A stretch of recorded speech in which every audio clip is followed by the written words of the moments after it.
When in the course of human events it becomes necessary for one people to dissolve the political bands which have connected them with another, and to assume among the powers of the earth the separate and equal station to which the laws of nature and of nature's God entitle them, a decent respect to the opinions of mankind requires that they should declare the causes which impel them to the separation. In Congress, July 4th, 1776. Yes, folks, welcome to Firehouse Talks with Jersey Rick, igniting leadership excellence. I'm Rick, and this is my lovely co host, Emily. And what Hi. Emily just read is the unanimous declaration of the 13th United States of America. Today is July 2nd, and 2 days will be July 4th, our 250th birthday of the United States of America. Kind of incredible, isn't it, Emily? Absolutely incredible. It's, yeah, like you said, it's 250 years since the Declaration of Independence was signed by the Second Continental Congress in what was then known as the Pennsylvania State House. Yeah, it's amazing where the country has come from. And, 2 years ago when we recorded the episode on the 4th of July, that was released on the 4th of July, we were really concerned about where this nation was at and what was taking place in this nation. And Yeah. since that time, President Trump has returned to the White House. There's quite a bit that has changed and has turned around. And I don't care what the leftists in the news media say or others say out there. This is still a great country, Yeah. and I'm thankful for the freedom that we have. I'm thankful for where I grew up at in southern New Jersey, being around historical sites, in South Jersey, over in Philadelphia and Pennsylvania, Washington D.C., and I mean the list goes on and on. But before we dig into Independence Day, I think we should talk about something that not too many people know about. Not even residents in New Jersey know about this.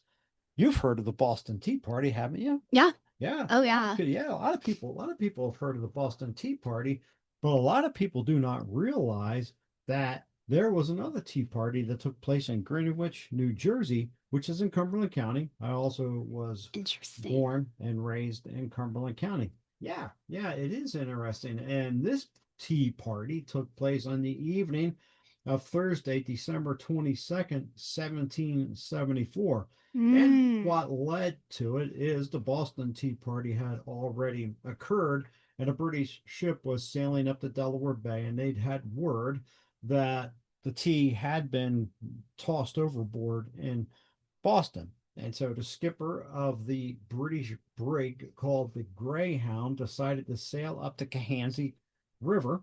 And the first place he came to was Greenwich. And it's just a small town there on the banks of the river. And so they unloaded the cargo. And he had found a Tory, which was also a loyalist to the British government, and they were Yeah. unloading the tea and they put it in the cellar of this gentleman's house named Bowen. Well, of course, people see what is going on. They see this tea being unloaded. And what people do, especially when it's like they're under British rule and they're being Mm-hmm. taxed, they talk, they put together a committee. And so then on December December the 22nd is when they entered Bowen's house. They took the tea, they put it into an adjacent field, and they set fire to it. So if you Oh, go to Greenwich, New Jersey, set fire to his house no, they or set the fire to tea? the tea. Oh. They set fire to the tea. So if you go to the Greenwich today, and there is a monument out there to the Greenwich tea Hmm. burning. And so also, besides Greenwich and Boston, there was also a tea party that took place in Charleston, South Carolina, Annapolis, Maryland, and in Princeton, New Jersey as well. So just a Wow. little bit of history and tidbits there that a lot of people just they frankly they are not familiar with. And Emily, I know you and I have talked about this and are concerned about what is not being taught in schools Yeah. from a history perspective, a true history perspective. Yeah. So, as we move along here, I'll turn it back over to you. Yeah, that's really interesting. So basically, like to lay the foundation, like they were already starting to rebel against the British Yes. Empire before leading up, is everything leading up, all these events leading up to what is the signing of the Declaration of Independence. Hmm. So, what is the true meaning of Independence Day? As stated earlier, it is the day the Second Continental Congress crossed the line from being subjects to the British Crown to becoming treasonous traitors. Yeah. Treasonous traders, and they knew what they were doing. There was no question in their mind, and I Yeah, believe that it was Benjamin Franklin, I could be wrong, who said, we'll either hang separately or we will hang together. It yeah, was treason, and because they were subject to the British government. And so 56 men signed that Declaration of Independence, and they understood that they were signing their death warrant. Those yeah, 56 men in Philadelphia, they exhibited the courage to stand up for their core values, to stand up for virtues, and to stand up for what was right. And we could actually spend, quite a bit of time digging into what led up to this event. The Stamp Act, taxes, hmm no taxation without representation, what was taking place down in Virginia, in Williamsburg, and just in other colonies as well, up in Massachusetts, as we mentioned, with Boston, and then prior to the signing of the Declaration of Independence in April 1775, the fighting that took place in Lexington and Concord, yeah, Massachusetts. yeah.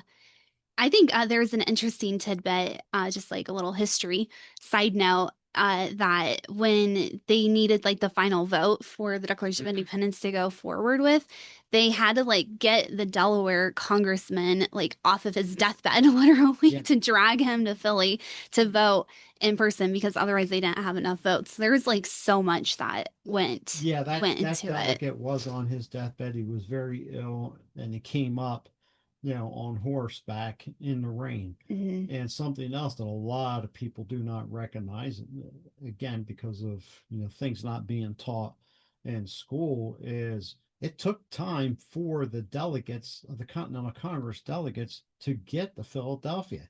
It wasn't just like they Yeah, hopped on a train and they were there in an hour and a half, or they hopped on a plane in Charleston, South Carolina, and flew up. No, they're on horseback, yeah.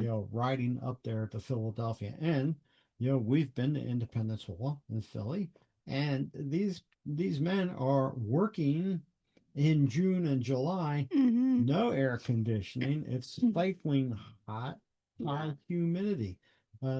Conditions that a lot of people today would say, I'm not working without air conditioning. I literally can't, Yeah, but yeah, yeah. yeah, so 56 leaders who did not just talk about separating from the crown, but rather they were 56 leaders who went beyond coffee house talk and acted. Yeah, and that takes courage. Hmm. 56 leaders, and it wasn't without dissension.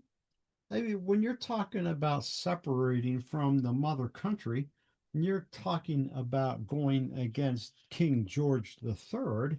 Yeah. You're talking about going against the Royal Army, the British Army, the Redcoats, and the Royal Navy that are in your country.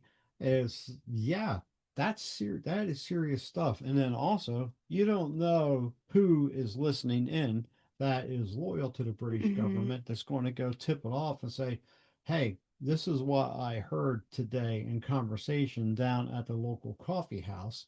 They are planning on issuing a document that is declaring separation from the British government. Yeah. And so it is quite different, Emily. Yeah. So there's a excerpt from the American Story, The Beginnings by David Barton and Tim Barton in page 167 that says, in April 26, 1777, letter to his wife Abigail, John Adams wrote, posterity, you will never know how much it cost the present generation to preserve your freedom. I hope you will make a good use of it. If you do not, I shall repent in heaven that I ever too have the pains to preserve it. Yeah. Oof. If what would those 56 men think Yeah, today when they if they were able to see what has transpired in this country since the end of World War II? And even here in the 90s and coming up right here to 2026. And even there's treasonous activity taking place across America right now. yeah, And yeah, they laid it all on the line yeah. for our freedoms, for what we are able to do. And it's a day to be celebrated. And in the Federalist Papers, John Adams wrote that July 4th is a day to be celebrated by succeeding generations as the day of deliverance by solemn acts of devotion to God Almighty. Yeah, God. Much to the constant propaganda of the left, our nation was founded on Judeo-Christian principles. Yeah, absolutely. Judeo, Yeah, Judeo. yeah, yeah, Judea.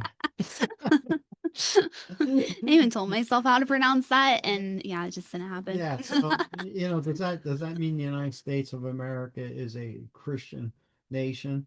Well, I certainly don't think so. When you see what's taking place and what has taken place, He was very lost. there's a difference between being a Christian nation, where the majority of everybody is Christian and Christian and biblical principles are being, followed in Congress and in Senate and Yeah. down to the local level, which that's just not happening. But we cannot deny the fact that the nation was founded on Christian Judeo principles, and a good number of these men who signed the Declaration of Independence were believers in Jesus Christ.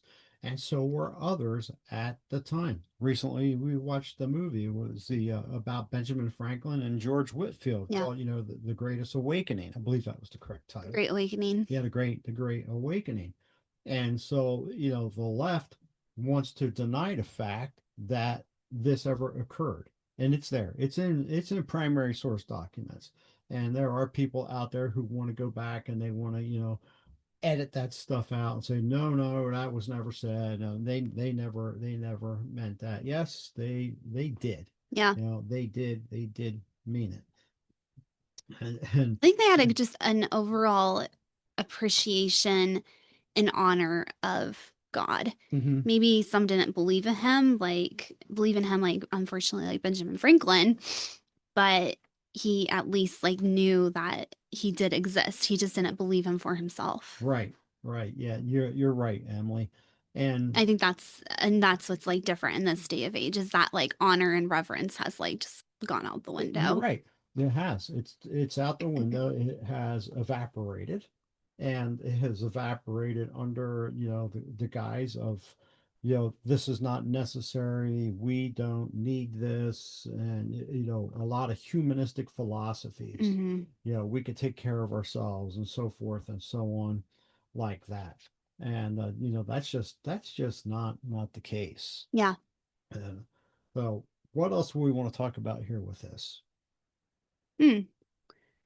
Not sure. Yeah. I mean, I think like we covered quite a bit. Oh, yeah. I can plug my favorite kids TV show on the Revolutionary War, Yeah. where Okay. I learned a lot about the history and it's very, very accurate.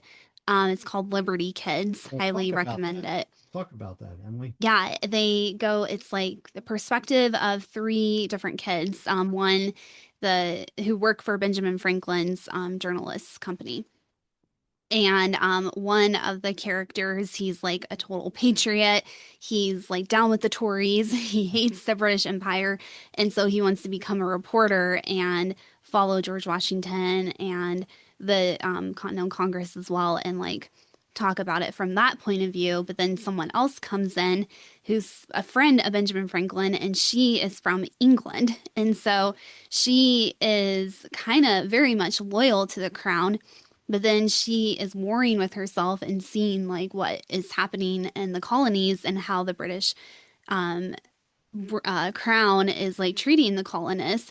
And so she has it's kind of like you're going through her like internal wars, and she does come to the conclusion of like freedom for the people, but she also sees the gravity of it and the consequences that will come from it as well. And then they have other character named Moses, who is a freed slave, and so you see his perspective with the slavery and like the black people. But they go and follow like George Washington's battles, like the crossing of the Delaware, Valley Forge, Saratoga, um, Benedict Arnold, like all of the key players in the Revolutionary War, and Mhm. it's very engaging. And that's where I learned, retained a lot of my history on the Revolutionary War, and kind of where I've developed a love for that time period too. Yeah, and you know, growing up, like you said earlier, in southern New Jersey, having access to these historical sites and going back there, on vacation, both you and Rebecca have had the Yeah. opportunity to visit many of those places that you mentioned. And well, I believe it was 2018, and we spent several hours at the American Muse at the get it right, the Museum of the American Revolution Oh yeah. in Yeah. Philadelphia. Do you Yeah. recall that? And prior to that, we went through the Betsy Ross house. Do you still think about that? Sometimes. Yeah, yeah. Yeah, And it's really cool. could you tell our listeners what that experience was like for you and what that Ooh. house was compared to a modern day house? I don't know if I remember it to that degree. I've had a lot happen since then, but The narrow stairways and yeah, I don't remember specifics. I'm sorry. I remember it being really cool and like getting to see there was like an actress playing Betsy Ross that yeah, you could that's like go and the one ask that scared you. questions to. Yeah. But oh, did I like think she was a model or something? Yeah, you were in the steps in front of me when we were coming down, and I knew it was a real person because I'd seen her move, but you didn't. And then when you got to the bottom, she moved, and you you jumped and screamed. Not much has changed. I did that last week. I'm thinking someone was a statue and they were a real person. Yeah. Yeah, so folks, if you get the opportunity to go to Philadelphia Yeah. in Center City, there's so much to see there. There's the Betsy Ross House, and just adjacent to the Betsy Ross House is a Philadelphia fire station, and it's Engine 8's Firehouse at Fourth and Arch Streets. And on the front of the building, there is a marker with Benjamin Franklin on the side of the station wearing a fireman's helmet because Benjamin Franklin he founded the Union Fire Company in 1736 there in Philadelphia. You go down a couple blocks and around the corner at 2nd and Race Street is Philadelphia's Fireman's Hall. And that's on the site. It's not the original building, but that's on the site where Franklin founded the Union Fire Hmm. Company. And so he did quite a bit. And then you can move on over to Independence Hall, the Liberty Bell. There's the Constitution Center, which we had the opportunity to go there one year with Yeah. friends. And then the museum that I just mentioned. That's where And you can like actually sign your name in the, is it in the Constitution or in the Declaration of Independence? yeah, Like they it's have like a the replica yeah, Constitution. you can Yeah. sign. And the museum that we're talking about of the Revolution, it is a timed entry, and you buy your tickets based off of when you would like to get in.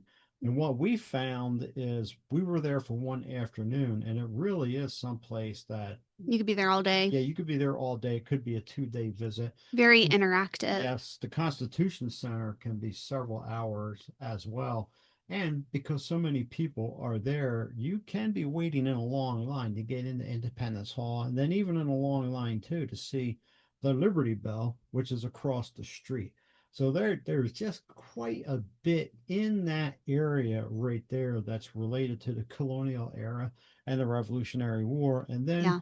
headed out west, is Valley Forge. Hmm. And we've had the opportunity to be out of Valley Forge, which was the encampment for George Washington's army, and the unbelievable conditions that they lived in during that winter. Yeah. We've had the opportunity to go to Washington's Crossing to see where Washington actually did cross the Delaware River and attack the British forces down in Trenton. Yeah. So there's quite a bit that has happened. And also, people who are listening, a lot happened in the Revolutionary War too, down in South Carolina and North Carolina. And so it wasn't just isolated to Massachusetts, New York, Virginia. yeah, Virginia, Pennsylvania. Yeah, it was throughout the 13 colonies of the United Yeah. States. And one year too, we had the opportunity to go to Williamsburg, which is it's just a fascinating experience in itself, and then over to the Yorktown battlefield, which is Yeah. very close to Where it Williamsburg. all ended. Yeah, yeah, The British surrendered. yeah. You could spend a lot of time going to these historical sites, and one of the things that was there at Williamsburg is the governor's mansion. Mm-hmm. And yeah, hey, people, if you've never been there, I'm encouraging you, go check out these places, check out our true history. Mm-hmm. And when you're looking at our history, look at primary source material. What's primary source material mean? It's the stuff that was written by the first persons who were there at the time. It's not somebody who has filtered it and they wrote a book back in 1960, and then somebody comes along in 1975 and writes a book and they filter it based off of the 1960 material, and then somebody comes along in 2005 and they write a history book based off of what they read, from the book that was written in 1975. You could go back in primary source material, the original people who wrote these things, and look at what they said. Look at what they are saying, not through the interpretation of somebody else living today in 2026. And because, Emily, one of the things that just drives me nuts is when people talk about documents, oh, it's a living document. No, it's not. Documents don't breathe and they don't have blood coursing through their veins and they don't have a brain. Documents are written by human beings. So I don't know where that phrase got started, a living document, but Um, it's stupid. Yeah. something fun to point out is on mom's side of the family, we do have a signer of the Declaration of Yes. Independence. I think his name is Was his last name Francis or was his Francis first name Lewis. Francis? Yeah, Francis Lewis. Francis Yeah. Lewis from New York. And then you have family that started fighting in the Revolutionary Yeah. War. So you have military that dates all the way back to the Revolutionary War. So Yeah. we both have like ties in our family to that Yeah. starting point of our country. Yeah, on my side of the family, we had men that fought in both New Jersey and Pennsylvania regiments, and then also who were privateers. And that's a term a lot of people don't know. What's a privateer? Well, in 1775, the Continental Navy was not really that big. It was small. Yeah. and and they had difficulty recruiting people into the Continental Navy. And one of the reasons was because they could become a privateer. And a privateer is a ship owner that would be issued a marquee from the Continental Congress authorizing them to attack British shipping and take the goods or take the ship captive, and then it would bring it back to one of the port cities. And then there's an admiralty court that would look at it and deem it and say, okay, who gets the prizes here? Now, of course, the British are saying this is nothing but piracy, but they were doing the same thing.